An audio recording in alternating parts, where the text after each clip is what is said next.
Underground remote control aeroplane restoration robot.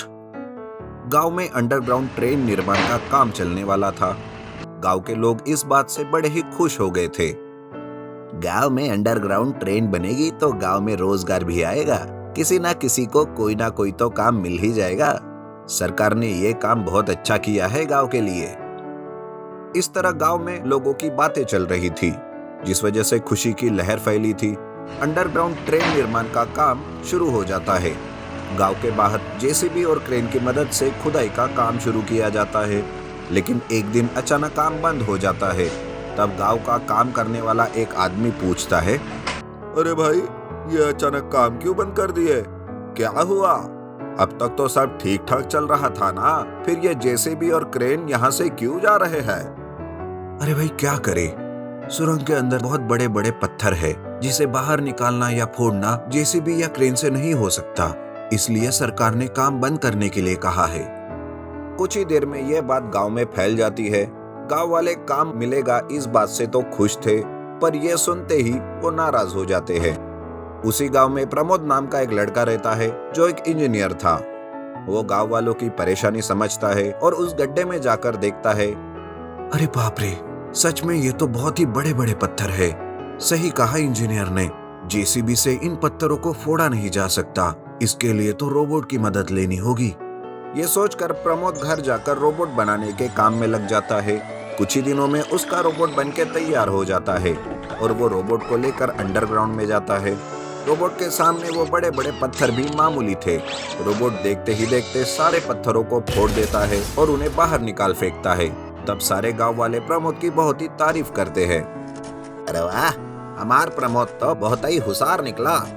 देखो, सरकार को जो बड़ी समस्या लग रही थी, प्रमोद ने एक झटके में ही दूर कर दी। अरे वाह प्रमोद, तुम्हारा रोबोट भी कमाल का है। गांव वाले प्रमोद की खूब तारीफ करते हैं, लेकिन जब सारे पत्थर गड्ढे से बाहर निकल जाते हैं तो प्रमोद को एक और बनी बनाई दूसरी सुरंग वहां दिखाई देती है। अरे, इस अंडरग्राउंड में ये सुरंग कैसी? क्या हो सकता है उसके अंदर? किसने बनाई होगी है? ये सोचकर सुरंग से प्रमोद अंदर जाता है। तब उसे वहां एक एरोप्लेन दिखाई देता है। कमाल है, इस अंडरग्राउंड की इस सुरंग में ये एरोप्लेन कैसे? बहुत ही सालों से जमीन के अंदर होने से खराब भी हो चुका है ये। एक काम करता हूँ, मैं इस एरोप्लेन का रिस्टोरेशन करता हूँ, लेकिन सबसे पहले मुझे इसके बारे में सब जानना होगा। ऐसा कहकर प्रमोद उस एरोप्लेन को अच्छे से देखता है।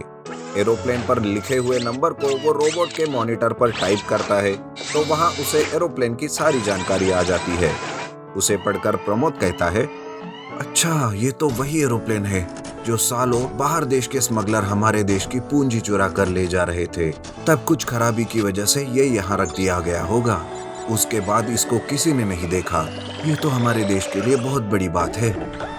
एरोप्लेन के अंदर से देश से चुराया हुआ सोना, मंदिर की मूर्तियां और ढेर सारे हीरे जवाहरात मिलते हैं। ये सब देखकर प्रमोद की आंखें चौंक जाती है और चोरों को इसकी भनक ना लगे, इसलिए वो भी फिलहाल के लिए चुप ही रहता है। ऐसे में प्रमोद रोज रात को उस अंडरग्राउंड में जाता और रोबोट की मदद से उस एरोप्लेन का रिस्टोरेशन करता। कुछ ही दिनों में प्रमोद ने उस पुराने एरोप्लेन को आरसी एरोप्लेन में बदल दिया।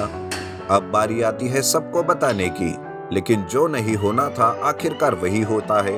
चोरों को इस बात की खबर पता नहीं कैसे लग जाती है। वो सारा माल चोरी करके एरोप्लेन से भागने की कोशिश करते हैं। तब चोर बातें करते हैं, अरे यार, मेरे बाप ने कभी एरोप्लेन देखा नहीं, क्या मैं इसे उड़ा सकता हूँ? लेकिन कैसे उड़ाएंगे? अरे रख, मैं देखता हूँ, कुछ तो मिलेगा। इतने सारे माल को हम यूं ही नहीं छोड़ सकते, कुछ करता हूँ मैं। बातें करके चोर एरोप्लेन में कुछ ढूंढने लगते हैं, तो उसे एक रिमोट मिलता है। रिमोट पर लगा एक ग्रीन बटन को वो दबाता है तो एरोप्लेन शुरू हो जाता है। चोर बहुत ही खुश हो जाते हैं। अरे, एरोप्लेन उड़ाना सीखने की कोई जरूरत नहीं है, ये रिमोट ही हमें उड़ा ले जाएगा। इस तरह खुशी से वो रिमोट को ऑपरेट करने लगते हैं। धीरे धीरे वो चोर रिमोट की मदद से एरोप्लेन को गड्ढे से बाहर निकालते हैं और रिमोट से ही एरोप्लेन उड़ने वाला था कि अचानक से एरोप्लेन एक जगह पर रुक जाता है। एरोप्लेन के अंदर बैठे चोर रिमोट के सारे बटन दबाते हैं, लेकिन एरोप्लेन उड़ता ही नहीं।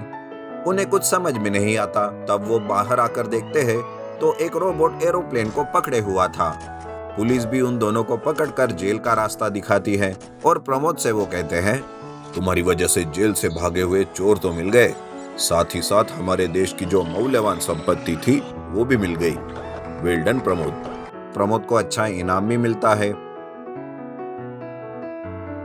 और फिर से वो अंडरग्राउंड ट्रेन बनाने के काम सरकार शुरू कर देती है। जादुई रिवर रोबोट मैच स्टिक वाला शैतान। एक जंगल में एक मैच स्टिक वाला शैतान रहता था। गांव के लोग कभी भी जंगल में नहीं जाते थे या फिर उस रास्ते से भी गुजरने से डरते थे। मैच स्टिक वाला शैतान जंगल के ही जानवरों को खाया करता।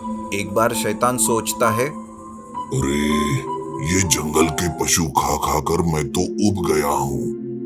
लगता है अब गांव में घुसकर इंसानों को खाना पड़ेगा। शैतान इस तरह से गांव में जाने का सोच ही रहा था कि एक बार मैचस्टिक वाला शैतान एक सपना देखता है। वो सपना देखकर चौंक कर उठ जाता है। अरे ये क्या देखा मैंने सपने में? मेरी मौत, और वो भी किसी रोबोट के हाथों से। रोबोट तो इंसान बनाता है। आज तक मैंने किसी भी इंसान को कोई तकलीफ नहीं दी। अभी तो मैंने सोचा था कि इंसानों को खाऊंगा और अभी मैंने देखा कि कोई रोबोट मुझे मारेगा।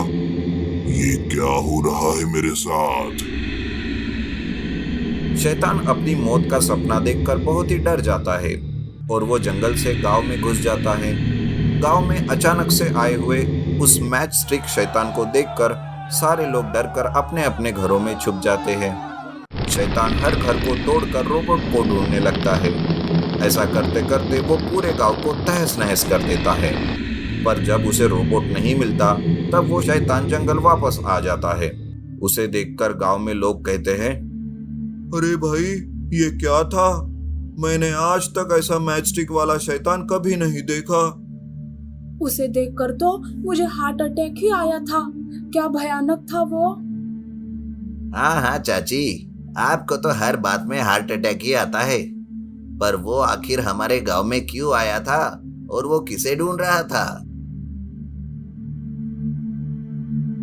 गांव वाले इस तरह से बातें करके फिर से अपने टूटे फूटे घर को सुधारने लगते हैं। दूसरे दिन फिर से वो मैचस्टिक वाला शैतान गांव वालों के खेतों में आ जाता है और सारी फसल को वो तहस नहस करने लगता है। वहां पर भी वो शैतान रोबोट को ही ढूंढने लगता है। पर जब उसे वहां रोबोट नहीं मिलता तब वो सारी फसल को आग लगा देता है। किसानों की फसल जलकर राख हो जाती है और मैचस्टिक वाला शैतान जोर जोर से चिल्लाने लगता है। आखिर कहाँ छुपा कर रखा होगा उस रोबोट को इन इंसानों ने? कल अब सीधा हमला गांव वालों पर ही करूंगा, तब जाके वो रोबोट सामने आएगा। उधर गांव वाले फसल जलने की वजह से बहुत ही दुखी हो जाते हैं। पूरी साल की मेहनत उनकी नष्ट जो हो गई थी। उसी गांव में किशोर नाम का एक लड़का अपनी बूढ़ी माँ के साथ रहता था। माँ की हमेशा तबीयत खराब रहती थी, इसलिए किशोर ही सारा काम करता था। जब किशोर की भी फसल जल जाती है तब वो सोचता है, अरे इस साल की फसल बेचकर मैं माँ का इलाज शहर जाकर करने वाला था, पर इस मैचस्टिक वाले शैतान ने तो सब कुछ बर्बाद कर दिया है। अब मैं क्या करूंगा? कैसे अपनी माँ का ऑपरेशन करा पाऊंगा? इस तरह से किशोर सोचते सोचते नदी किनारे जाता है। पूरा दिन वो वहीं पर बैठा रहता है। उसे घर जाने का मन ही नहीं करता। आखिर इस मैचस्टिक शैतान को क्या चाहिए पता नहीं, क्यों वो हम सबको इस तरह से परेशान कर रहा है। हे भगवान, अब आप ही हमें उस मैचस्टिक वाले शैतान से बचाइए। इस तरह से किशोर सोचकर उस नदी किनारे बैठा हुआ था कि तभी वहां उस नदी से एक जादुई रोबोट बाहर आता है और वो कहता है, किशोर वो मेरी तलाश कर रहा है। अरे बाप रे, तुम कौन हो और तुम इस नदी में क्या कर रहे हो?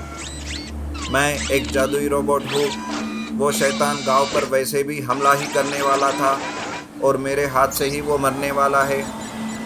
रोबोट किशोर को शैतान के सपने के बारे में बताता है और गांव की मदद करने का वो वादा भी करता है।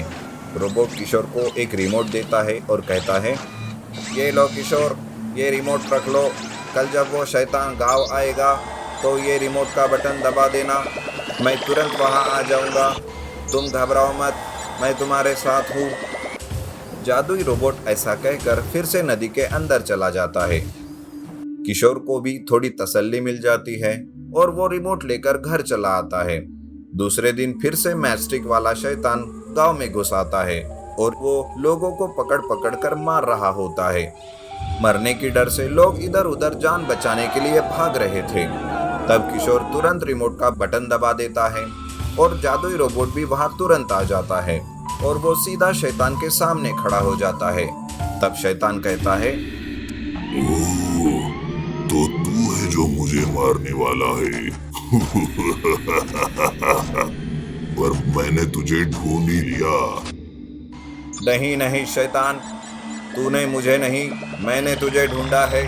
अब तू अपनी हालत पर बहुत रोएगा। ये कहते ही वो शैतान रोबोट पर वार करने लगता है। रोबोट भी शैतान का डट के सामना करता है। दोनों के बीच में जोर की लड़ाई शुरू हो जाती है। कभी रोबोट शैतान को मारता तो कभी शैतान रोबोट को मारता। देखते ही देखते उनकी लड़ाई काफी देर तक चलती ही रहती है, लेकिन रोबोट के सामने शैतान थक ही जाता है। ये देखकर रोबोट उस शैतान पर एक जोर का वार करता है, जिससे वो शैतान वही ढेर हो जाता है। रोबोट अपनी आग से उस शैतान को जलाकर राख कर देता है। इस तरह से जादुई रोबोट सारे गांव वालों के घर भी ठीक कर देता है और अपनी जादू से उनकी फसल भी फिर से हरी भरी कर देता है और इस तरह गांव वाले फिर से हंसी खुशी से रहने लगते हैं।